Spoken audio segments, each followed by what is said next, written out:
What is up, everybody? This is Nick from P2W Fantasy, joined by my arch nemesis this week across fantasy leagues.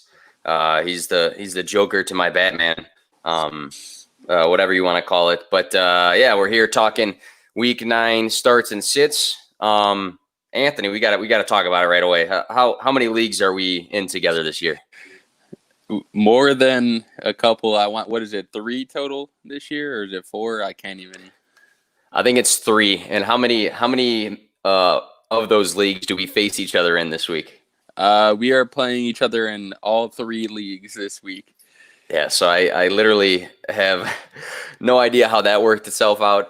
You run one of the leagues, I run one, and then we have a buddy who runs another one. So it definitely wasn't worked out that way, but for some reason, we are playing each other in all 3 leagues. So we'll have to figure out if we can even hang out for the games or not tomorrow. Yeah, we have a interesting Week 9 coming up. I talked about this a little bit on the fantasy football SmackDown with a friend, Kyle. I was on his broadcast this past week on Thursday. And it's interesting because we might have the most diverse set of quarterbacks going into Week 9 that we've seen in a while. Nick Mullins obviously took the lead job on Thursday due to Jimmy Garoppolo's injury. Jimmy G's also playing pretty bad as of late too. So Nick Mullins, new quarterback for the foreseeable future because Jimmy G is going to be out for a couple weeks. And then we go down the list here. Jake Luton, who's a 6th-round rookie out of Oregon State, is going to be taking Gardner Minshew's job for the foreseeable future, I think. I read up on Jake Luton a little bit. One of the things I read was one of college football's steadiest and most efficient passers, and that he avoids mistakes. So that'll be interesting to see how that affects Laviska Shenault, DJ Chark, and Keelan Cole, who all are not doing great in fantasy this year. Keelan Cole's wide receiver 35. DJ Chark is wide receiver 47, and Shenault is wide receiver 48. So interesting to see how this team is going to operate. Even Chris is jumping in saying that he loves Luton, Robinson, and Laviska this week. So, Anthony, any quick thoughts on Jake Luton? Personally, I don't know too much about him, but I mean, just from what I've been reading on him, I wouldn't have very high hopes for him or that Jaguars offense in general. I think that they're going to have a tough week this week going against the Texans, and they're going to be one of the bottom teams this year. They're probably going to get a top 3 pick, in my opinion. Yeah, I agree. I kind of said from the start that I thought that was going to be maybe a future home of Trevor Lawrence, maybe a Justin Fields. Another situation, we got Matt Stafford was in close contact to somebody who had COVID. His wife took to social media and said that, she had some words. I think in the past she's had some words as well. And then we also have some XFL guys or whatever, wherever they come from, out in Dallas going against the Steelers, which might impact the other skilled players. Kevin asks, the real question is who's going to win those fantasy matchups between you two this week? I think you might be the underdog in all 3, but I literally can lose one of those 3, and I'll be the saltiest guy for a long time. True. I don't know. We'll see. We'll see. Anything can happen. I got upset last week, and part of the reason we talk starts sits is because everybody talks about it, like everybody posts an article or a podcast about it. But it does get important. Like I'm looking at in the gauntlet me and you are in. I was undefeated last week. I took an L. And if I would have started Matthew Stafford instead of Josh Allen, I would have won that matchup. So at the end of the day, starts and sits can be pretty important. So let's just jump right into it. Anthony, we'll start with you. Looking at the quarterback position, who's a guy that you have some optimism for this week? You'd say is one of the starts of the week for you. Yeah, so my start of the week at the quarterback position is actually going to be Tom Brady. Okay. With what he's been doing over the last few weeks here, it's hard to sit him in general. So you're looking over the last few weeks here, and he's been going off with with what he's got there in Tampa Bay. He has 0 interceptions and 0 fumbles since week 4, which is very impressive. That's nice. being a Daniel Jones owner, I can only dream of something like that. So that's very impressive. And then the other thing that I really like about Tom Brady this week is he's going up against the Saints and Drew Brees. What's interesting about that matchup there is Drew Brees and Tom Brady keep going back and forth with that touchdown record. So I think that this is a game that both guys are going to try to take the lead and have more touchdowns than the other guy. And it might be a shootout. And if I'm going to pick Drew Brees or Tom Brady, I'm probably going to go Brady here. I think that he has better weapons. I think that the defense is better for the Buccaneers as of lately. And I think that both of these guys are going to play with the chip on their shoulders, and it should be a fun game to watch. What's scary about Tom Brady is that he's been very, very good as of late, very effective in fantasy, and he hasn't had a full core of guys. I mean, week to week, you're missing Chris Godwin here. Mike Evans was hobbling around a little bit. Even Scotty Miller, you can throw in his name. He was dealing with some injury. So now that you got even Fournette back is a factor. So now that you got Rojo and Fournette in the backfield, Gronk's playing better. It looks like he's back in NFL shape and everything. Chris Godwin is looking like he's playing not AJ Brown, Antonio Brown, and Mike Evans on the field too. All three of those guys. It's going to be scary what Tom Brady actually does when he has all of these guys to work with. I can't see them losing a lot of games, especially with that defense performing very, very well. Do have a quick question. All right, real question. CD or Zach Moss this week? I'm personally going to take Zach Moss because I think that CeeDee Lamb has could be like an Anthony Script throwing him the ball. So we don't know how that's going to work out. And the skill players for the Cowboys against that Steelers defense is super scary to me. And Zach Moss has actually been very efficient with his touches. And a quick stat I've been throwing around a lot is that Zach Moss scored 3 times, so 3 different total touchdowns in 5 games in comparison to Devin Singletary's 1 touchdown in 8 games. So Zach Moss, if he takes the lead of that ship over there, I think could be effective. But at the same time, if you look at CeeDee Lamb, he's extremely talented and he's one big play waiting to happen. But yeah, what are your thoughts, Anthony, on that one? That's a tough one for me because obviously if you're looking at talent, you're going to want to play CeeDee Lamb. The issue is what we've been talking about is the quarterback situation. I mean, I don't even know anything about this guy that's going to be starting this week. So if I'm looking at it, you're going to have to think, hey, he's going to have to find one guy that could be his security blanket, whether it's going to be Zeke with dump-offs or they're just going to run the ball the whole game. It's hard to say that CeeDee Lamb is going to have a good game this week, so I'd probably lean on Moss. But if for whatever reason CeeDee Lamb is that security blanket, maybe he can be a viable start next week. Yeah, I agree with that. Maybe when Andy Dalton's back, just because he's a little bit more competent of a passer in comparison to some guys who I wrote down earlier this week. These 2 guys that are fighting for the job have combined for 9 NFL career attempts. So that's not a lot. That's not a lot. My start of the week is Justin Herbert. I know you're a big fan of his, Anthony, against the Raiders. The Raiders have actually been decent against quarterbacks this year. But as of late, week 4, Josh Allen, 25.42 points. Week 5, Patrick Mahomes, 29.7. And then your boy Tom Brady, week 7, 36.86 points. Pro Football Reference has a stat that Raiders are giving up 20.8 average points to quarterbacks. Herbert is averaging 24.5. So I think he is ahead of the curve already. 3 out of 6 of Herbert's games, he's had 300 plus yards. He's never thrown for under 264 yards, which is crazy because some guys like, as of late, Lamar Jackson, Cam Newton, they're not throwing for 200 yards. So he's throwing 300 plus in half of his games and never under 264 yards. 15 touchdowns to 5 interceptions. So with seeing some of these other quarterbacks have solid weeks against the Raiders, I don't see any reason why Justin Herbert doesn't go off this week and continue just to sling the ball. The guy's super impressive. He might be the rookie of the year. I mean, Joe Burrow's going to be knocking on that door too. But yeah, I don't see Justin Herbert slowing down.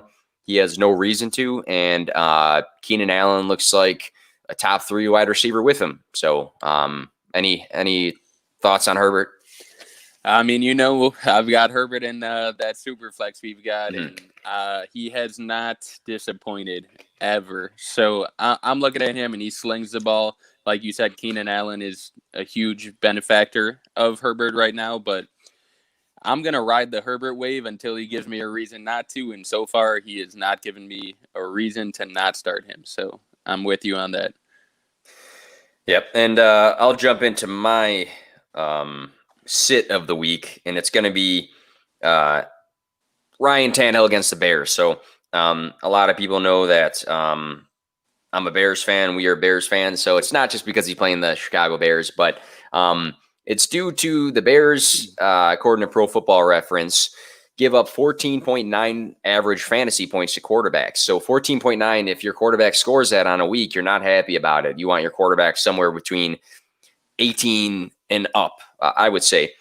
The Bears have played against Stafford, Daniel Jones, Matt Ryan, Phillip Rivers, Tom Brady, Teddy Bridgewater, Jared Goff, and Drew Brees. So you look at that list, a lot of these guys are pretty good fantasy quarterbacks. Even Teddy Bridgewater has stepped up this year. Phillip Rivers has had some decent games, surprisingly, too. So I think that Tannehill, he's been very efficient lately. We see Corey Davis goes back-to-back games with 10 targets and is making big plays.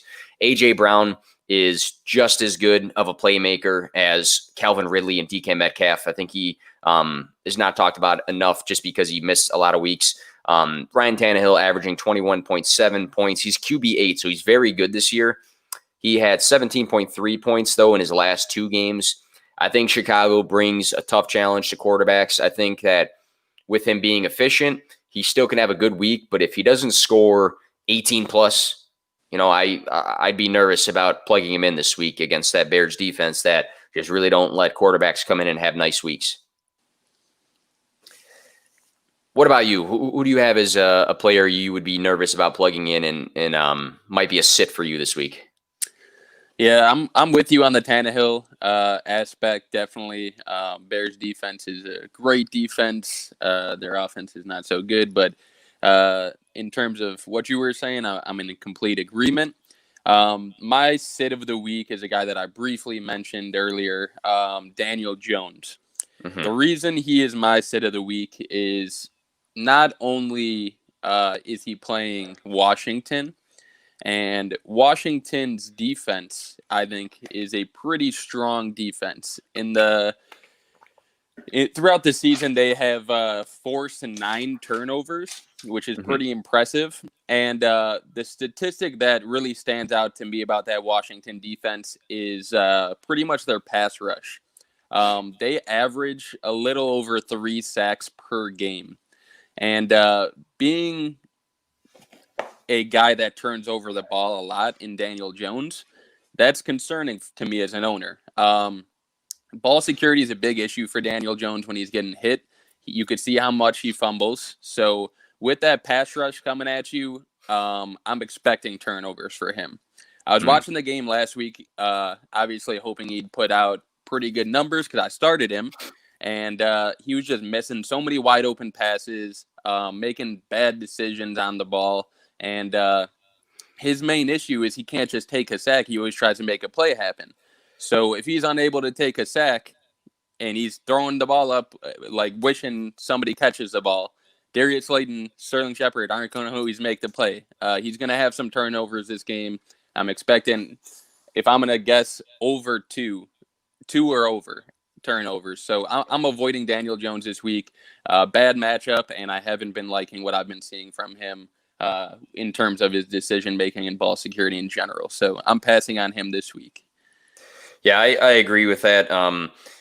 Washington, I'm pretty sure, is giving up bottom 3 amount of yards total to offenses this year. And you think of Washington as a team that's not very good, and they have that stigma, but that defense is very good. And they do get to the quarterback. I think I read Danny Dimes has turned over the ball 13 times this year. So if they get to the quarterback and they can force some turnovers, that's going to be scary if you're plugging in Daniel Jones. And, if you don't look into these things, you say, hey, this might be a good matchup. It's Washington. They're not very good. But at the same time, he could be a guy that can burn you this week. So my quick note about quarterbacks is at this point of the year, you got to start looking at what is the average points these guys are giving up or producing? I mean, and where do they rank? I mean, we don't have to look, weekly like, Tom Brady was quarterback 10, but then he was 6, and then he was 3. You don't have to look like that, but like if you're in a 10 or 12 team league, one quarterback,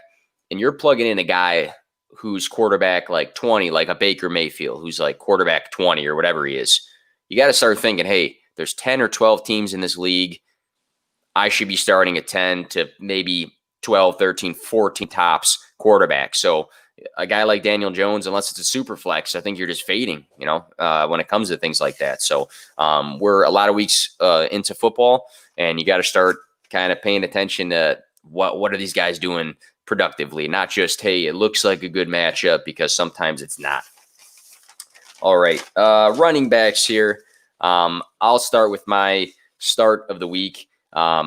Weird situation that he's in, but I'm going to go with James Robinson versus the Texans. Houston gives up the second most rushing yards in the league, 8th most total yards.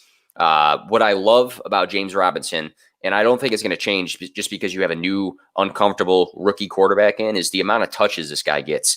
Week 7, he had 26 touches, which is a lot. That's a ton for a running back. We just talked about Zach Moss a little bit. You look at his touches and Singletary's, just for an as an example, they're getting nowhere near 26 touches. A lot of starting running backs don't get anywhere near 26 touches. Week 6, he had 16. Week 5, he had 18. Week 4, he had 21. He's averaging 19.1 points a game. He's had 4+ catches in 5 out of 7 games. So me and you play in PPR leagues, and the catches to the running back position is crucial, I think, when it comes to plugging guys in. You look at guys like, I don't know, back in the day when it was a Sony Michel and James White show, Sony Michel don't really catch the ball, so his PPR ceiling is limited. When you got a guy like James Robinson catching 4+ catches, that's good. That's good because he's not just rushing, he's catching the ball too. 6 total touchdowns on the year as well. James Robinson, a week, I think, ago, was the overall RB2. So he's very good. What's that going to mean for him with a new quarterback? We're not entirely sure, but if he's getting somewhere between 18 and 26 touches, I think he's still going to get around that because he doesn't have competition in that backfield right now. And against the Texans, who give up that many yards to running backs, I think he's an easy play this week, and he's an easy candidate to be a top 3 running back for week 9. Who's a guy you like this week? So it's actually, I just realized this actually. My running back play of the week is in the same game as your running back play of the week. I'm actually going to go with David Johnson here. The reason behind this is, and people might not think about this type of thing, but the Texans have won 1 game this year, okay? And that 1 game that they won this year was against the Jacksonville Jaguars. So in that game that they played Jacksonville, David Johnson had his highest carry total, which was 19, and I believe his highest yards total on the ground, which was 94, I want to say. Since then, Jacksonville allows 104.7 yards per game to running backs, which is a very high number for a defense to let up. Just a little bit, yep. And that's just to running backs. In terms of yards per game, rushing totals, just in general, they allow 142.6 yards per game. So they're giving up a lot of yards on the ground. I'm fully expecting the Texans to win this game. I'm expecting them to win it somewhat comfortably with the new quarterback situation that Jacksonville has. And if they're winning the game comfortably for the first time this season, I fully expect David Johnson to get some carries. And that's going to help his fantasy ceiling this week, I think. And if he adds in a couple catches like he's been throughout this season, I fully expect him to have a good game. I'm expecting it to be maybe his best fantasy output this year. And that's just based on the situation. Jacksonville's been struggling. They've been playing from behind. And I'm expecting him to get a lot of carries, and I'm expecting him to take advantage of it. Maybe he'll punch in a touchdown too. So he's my play of the week this week. And we'll see who does better between him and Robinson. Might have to be some sort of beer bet or something like that. Could be a toss-up there. Same game too, which is cool. Interesting enough. I know we touched base briefly before the stream here. We have the same team, same position for our fades. Do you want to get into yours first, and then I'll jump into mine right after? Yeah, no problem. Mine here, it shouldn't be too much of a surprise to people, is Naheem Hines. Yes, he went off last week. Okay, we understand that he had 2 touchdowns. I got to get that Star Wars guy like, it's a trap. Yeah, but that's the thing. In across my leagues, I'm seeing people plug him into their lineups. And I've seen it too, yeah. And I'm looking at this, and I'm like, okay, what makes you think he's going to have a good fantasy week? When I'm looking at the numbers here, last week he scored 20-something points because he had the 2 touchdowns. But he had 5 total carries on the game. So if he's not scoring a touchdown and he's not getting big numbers in the receiving game, what makes you think he's going to have a good game this week? I can't justify starting him in any format this week. I'm honestly, if I've got him on my roster, I'm going to be shopping him immediately after that 20-something point. Oh, yeah. Game. I'm going to say, hey, look at what he did. He's going to take a big chunk of their passing game now, and I'm trying to shop him. But I definitely do not start him this week. He's not going to get 2 touchdowns. I can't even see him getting 1 touchdown this week. So I'm avoiding him in all formats. If I have him, I'm trading him. So Naheem Hines. Even in the deepest of leagues, you're not playing him. No. You're not playing him. And it is a bit of a trap because his fantasy season has been a sandwich. He had an amazing week 1. He had an amazing week 8. And then everything in between, the buns here, has been trash. It's been bad. And here's another reason. And Jonathan Taylor's actually my fade of the week. They're playing the Ravens. The Ravens defense is good. I mean, the Colts defense is good too, sure. The Ravens defense maybe isn't to the par of the Steelers, but they're right up there. 5th fewest yards to running backs, or to rushing, we'll say. JT's had 3 straight weeks of 60 or less rushing yards. So if he's not breaking 60 rushing yards in the last 3 weeks, and now he's playing a good Ravens defense, I don't see a lot of room for optimism. You'd hope he has a good bounce back, because I still believe in JT. A lot of concern for him. I think he was banged up a little bit. He opened the door for Hines and Wilkins last week. But, JT was a full participant on Thursday, so that's good news. But he floats around and averages 13.1 points, which it's not bad, but maybe not what you expect out of somebody who starts in your running back position. Maybe that's more of a flex play. But yeah, I'm going to fade JT against this Ravens defense for some of the same sort of reasons you'd probably fade any of the Colts running backs this week. So that'll be interesting. I'm working on a couple pitches to get some sponsorships here. So I figured I'd just throw this one out here just as a little interlude. And maybe we can get noticed and maybe picked up. But did Trent Taylor just give you 1.9 points on a Thursday night game like Nick? Did you draft Lamar Jackson in the first round of a startup like Anthony did just to be QB 14? Did you forget to plug in someone else outside of Aaron Jones last week when he was hurt, like Chrissy? Has 90% of your rosters been affected by injuries? When fantasy throws you curveballs, find ways to relax, and nothing makes you relax more than an ice-cold Pacifico. So just throwing that one out there. Hopefully Pacifico gets relayed that message. I'm sure some of the reps might be actually actively listening at some point during the day. I know it's early, so just working on some sponsorships there, and I thought that was a good try there. So we'll see if Pacifico reaches out to us. Maybe they can throw us a 6-pack or something. Even one tall boy from them for that pitch might be okay. All right, so going into the wide receiver position here.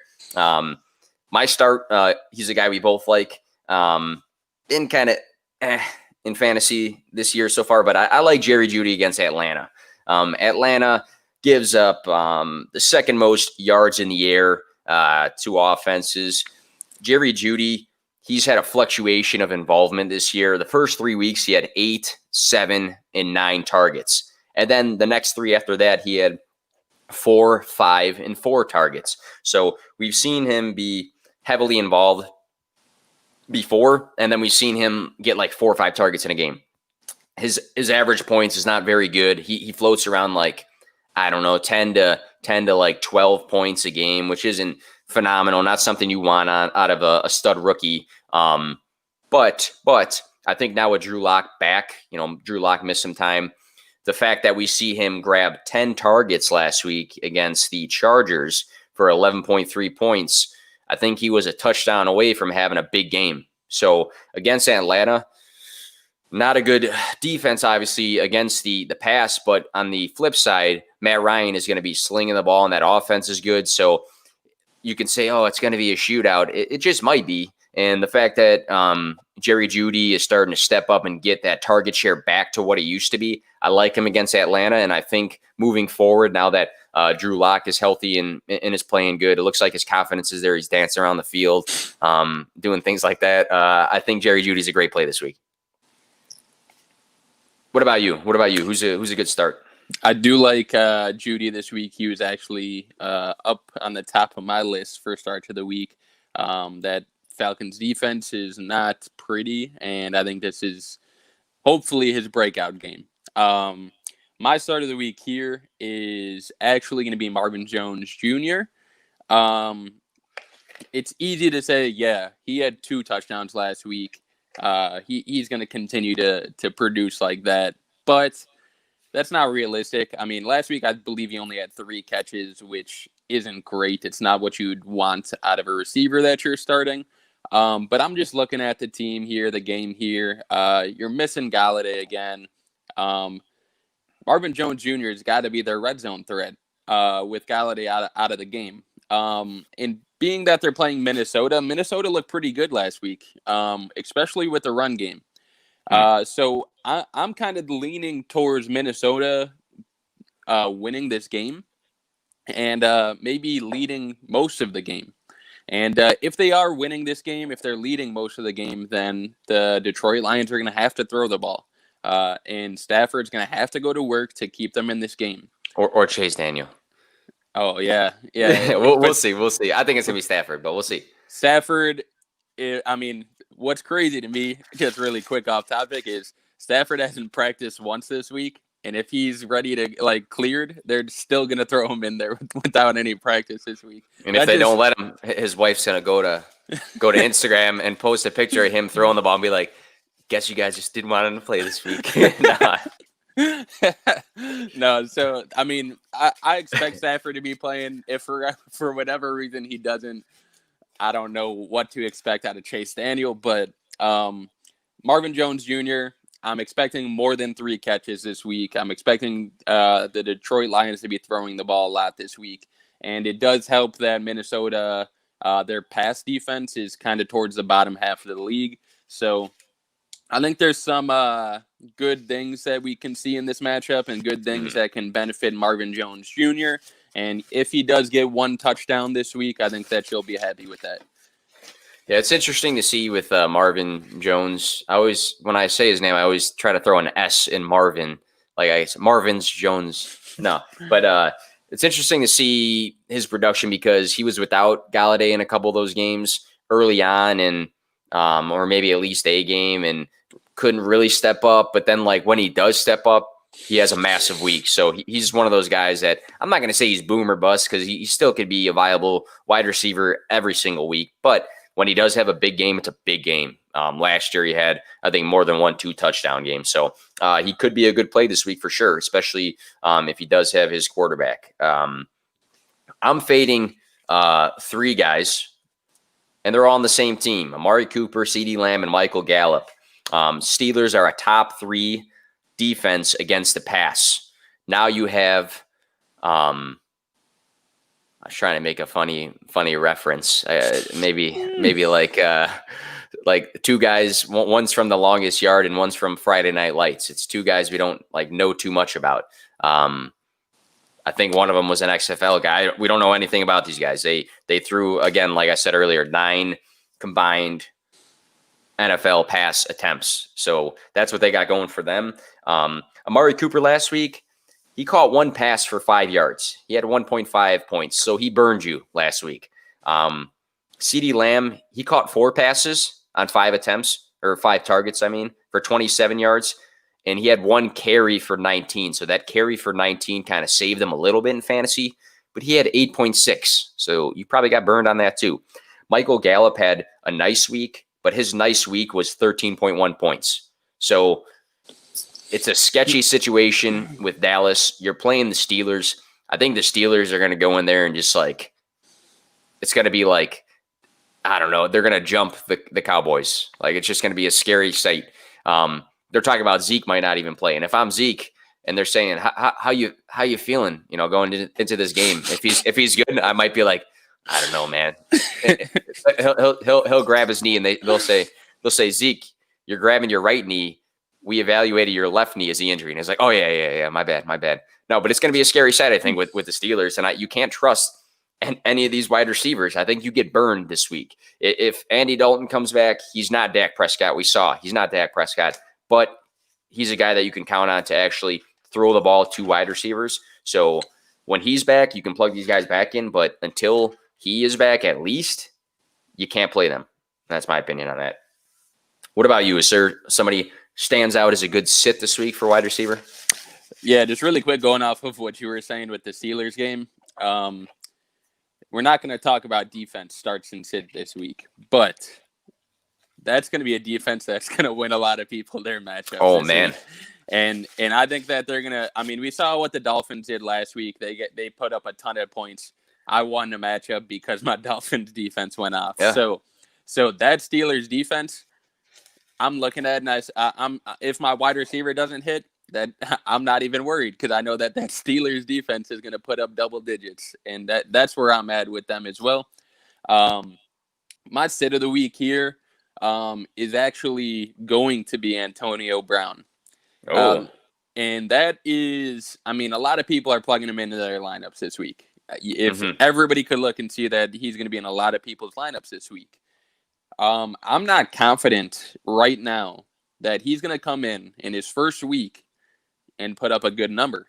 Part of that might be because they've got a lot of weapons. Okay, we know that. Mike Evans has been looking like a stud. Gronkowski is there. Okay, Leonard Fournette and Rojo are there. They're going to get touches. How much is Antonio Brown going to do in his first week back that's going to make people want to plug him into their lineup over some other guys?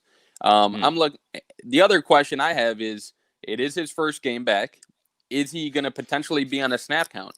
Are they going to play him and Scotty Miller, switch them off a lot? There's a lot of questions surrounding Antonio Brown this week. Everybody knows that the talent is there, but we just don't know yet how he's going to be utilized, and that's what's kind of putting him on my sit of the week here. I'm going to sit him down. I'm going to say, listen, you're going to sit on my bench this week because I need to see how you're going to do. And then maybe next week, if you do pretty well, we could plug you into my lineup. That's what I'm going to say to him. But I'm not going to start him this week. I'm not going to do anything with him until I see how he's utilized. And that's why he's my sit of the week. It's such a dart throw because now they got all three of these guys into the system. And last year, though, when he had his first game with the Patriots, they threw the ball to him right away. I mean, he had like a good game. So the funny thing is when it comes to him is maybe you do have to play him this week because next week he might not even be on the team because I think he's one like tweet like he'll have a good game and then out of nowhere he'll tweet like, I don't know, fuck Goodell or something like that. Like and then he's back to normal, So it'll be interesting to see what Antonio Brown does in the first game and how many games he will be a Buccaneer this season. So hopefully he's just a new man. I know he's living with Brady, I'm pretty sure right now, which is interesting. So, hey, I mean, he's probably going to wake up on Sunday, wake up Tom and be like, Tom, it's game day, baby. He's like, forget those other guys. No, we'll see. We'll see though. It'll be interesting. Tight end position's rough. So the tight end position has been such a tough one this year because even guys that are top 10 tight ends have had such a fluctuation of weeks. Look at a guy like Mark Andrews who scores like 20 points one week and then he scores like 2 another week. And you look at, I was going to say one of the guys you're going to bring up, but I won't. But it's a tough position. If you don't have Travis Kelce, George Kittle is out now, but he would have been a good example. And if you don't have Darren Waller, outside of that, I don't think you're super comfortable starting a guy on a daily or not a daily, on a weekly basis. I mean, there are some good guys. We're going to talk about some good guys, but even the guys we talk about have had their flop weeks. So it's not the most comfortable position, but it's important to kind of look at trends for guys and what kind of target share they have, who they're playing, who's banged up, things like that. So you talked about Marvin Jones Jr. before. I'm going to go to the same team, and I'm going to go to TJ Hawkinson. I think he can also be the beneficiary of not having Kenny Golladay. Week 8, he caught 7 of his 10 targets for 65 yards against an Indianapolis Colts defense that's pretty good. So 10 targets for a tight end is a lot. And the fact that he caught 70% of it, that looks good. That looks good. He's had 5+ targets in 5 out of 7 games. So he's being targeted enough to be very fantasy relevant. He's also had 4+ catches in 5 out of 7 games. So the thing is with tight ends, you don't need the tight end to catch the ball 10 times, right? I mean, a lot of the times the tight ends are catching maybe a bigger play that, they were the outlet, the wide receivers were double covered or whatever the case is, or they're making these touchdown catches. Hawkinson has been a red zone target for the Lions. So I like TJ Hawkinson this week. I think he's the closest to the next tier of guys under Kelsey and Waller for me right now. I think he's in that next tier potentially. So who do you like as far as the tight end position? Yeah, I'm with you on the Hawkinson take. I think he should have a good week. A guy that's compared to Hawkinson a lot is actually going to be my start of the week, which is Noah Fant. I know that people have them very close in rankings, and they constantly kind of go back and forth. I'm personally more of a Hawkinson guy, but when I'm looking at the matchup here, as you said earlier with the Judy take, they're playing that Falcons defense. Noah Fant last week had 7 catches, which is pretty solid for a tight end to have, especially in PPR leagues. And I think him and Drew Lock are starting to get into a rhythm. As you said, Drew Lock kind of looks a little bit better than he did his first couple starts back from being injured. And I'm looking at his yards per game for a tight end, or yards per catch, is actually 10.5. So every time he catches the ball, he's getting 10+ yards, which is pretty good. But last year he was actually averaging like 14 point something yards per catch, which is even better. So I think that there is room for improvement with Noah Fant, and I think that this is definitely the game where he could say, hey, I'm going to get back on track. I'm playing against this Falcons defense and put up some pretty good numbers this week. I agree. I think he's an important piece of that offense. Obviously, Cortland Sutton has been on IR during the season. Tim Patrick was stepping up big for them, but he's been banged up too. I talked about Jerry Jeudy a little bit. But again, this is going to be a matchup where they're going to throw the ball against this Atlanta defense, correct? Just because they give up a lot of yards. So I can see Fant having a good game. I can see him getting a lot of yards. He's one of those high yardage tight ends. Some tight ends are, the quick 5-yard throw and then they get tackled, or a quick slant here and then they get tackled. But Fant's more of a playmaking sort of guy just because he gets more yards. So I like that call a lot there. My sit of the week, and we're talking about some of the same games, but they just kind of add up here, is Gronk versus New Orleans. Week 4 targets last week. We saw him get 6, 8, 8, 4 across the last 4 weeks. So he does have 2 games, in that mix there where he's getting 8 targets. But you have to keep in mind they've been missing somebody important from that offense, Chris Godwin. Now he's back. Chris Godwin is a high target volume sort of guy. I wasn't a massive Chris Godwin guy in the past. I kind of got burned on my takes from him because he was the wide receiver 2 last year. But when he is on this offense, I know they might spread out the ball a little bit, but he does get a lot of targets. He does. He finds ways to get the ball. So with him into the mix, your boy Antonio Brown is into the mix now too. Who knows what that means?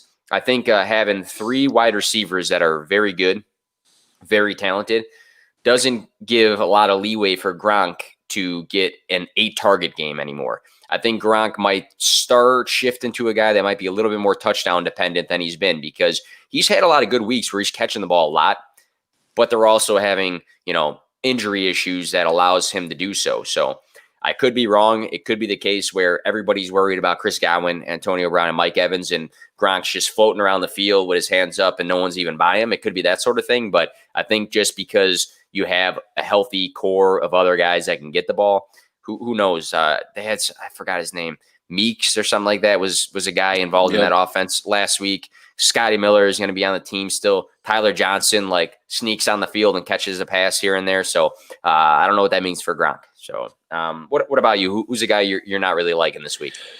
Yeah, and I know a lot of people are high on him, but Jonnu Smith, and he has not looked too good for fantasy purposes over the last few weeks here.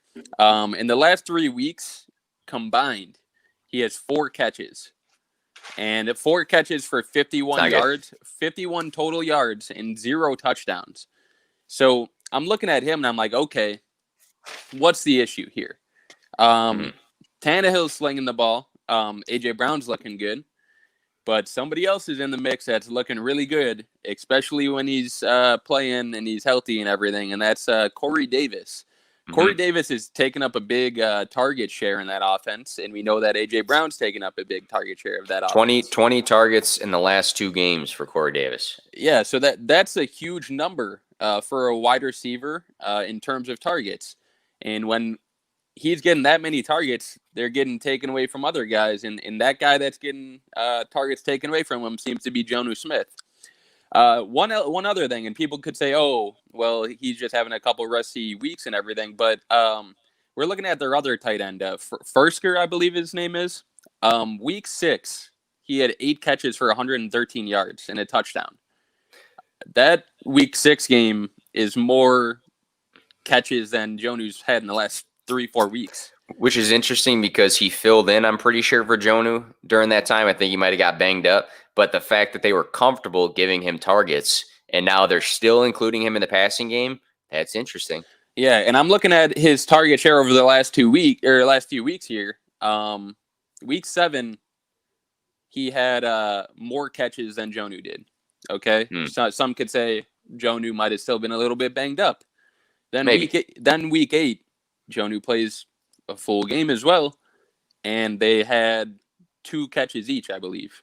So what I'm kind of thinking here is Jonnu might not be the tight end everybody's hoping him to be. We're seeing that Corey Davis and A.J. Brown are taking a huge target share. I don't see that changing. And we also know that the Titans love to run the ball, and Derrick Henry is going to get a lot of touches. I just don't know that there's enough room for Jonnu to flourish in this offense. And it's tough to say. Obviously, he's a freak athlete. He's built like a monster, but these other guys seem to be more talented. These other guys seem to get more targets, and I don't see that changing. It was interesting in the offseason. He was holding those 2 60, 70-pound dumbbells with his shirt off, and everyone's like, adjust your rankings right now. But he did start off the season very good, and he was catching the ball a lot, making some big plays. He was the tight end 2 at one point. I talked about it before in another podcast. I dropped him in your dynasty league, and I was mad about it because I was struggling for tight ends, and he was doing so well.